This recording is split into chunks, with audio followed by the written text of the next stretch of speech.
Сәлем баршаңызға достар, сіздермен бүгін ерекше сетибли осылай айдап жабылатын салаттың рецептімен бөлісетін боламын. Жасалу жолы өте оңай, қарапайым әрі дәмді достар. Ең алдыменен менің парақшама, яғни YouTube каналыма тіркеліп алыңыздар. Алда сіздермен керемет дәмді рецепттермен бөлісетін боламын.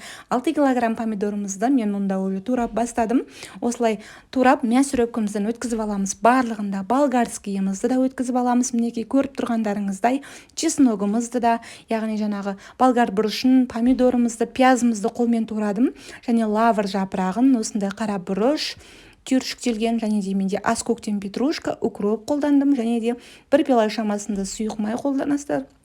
Және де тұз, және де сәбізді, 2 дана сәбіз жеткілікті теркамыздан өткізіп аламыз. Мінекей ең алдымен 1 пиала, яғни 1 пиала шамасында майымызды құйып аламыз кастрюлямызға. Осылай. Ең алдыменен пиязымызды қатты қызартып жібермей, күйдіріп жібермей, қуырып алыңыздар. Оның үстіне сәбізімізді салып, екеуін бірге қуырсаңыздар да болады.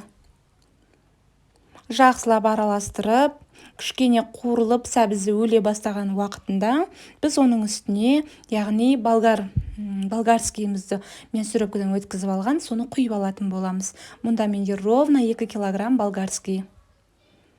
Мұны да кішкене қуырып алыңыздар, яғни қайнап бастаған уақытында оның үстінен помидорларыңызды сала бересіздер.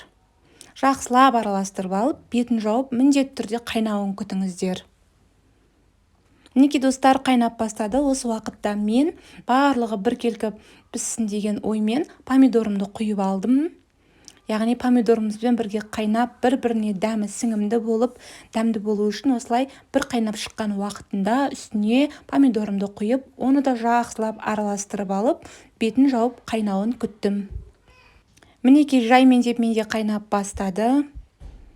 Осы уақытта біз татымына қарай тұзын, қара бұрышын салып алатын боламыз. Осы қара түйіршіктелген бұрышымыз өте керемет дәм беретін болады. Татымына қарай мен бұл жерде 4 ас қасық шамасында тұзымызды салып алдым ең алдымен. Одан соң менде 3 ас қасық қант салдым. Қант міндетті түрде достар, өйткені бізде помидорымыз, болгар бұрышымыз барлығы да кислый болғандықтан салатымызға міндетті түрде қант қажет. Мен 3 ас қасық көлемінде қант салдым, және де лавр жапырағынан 5-6 данасын салып жібердім.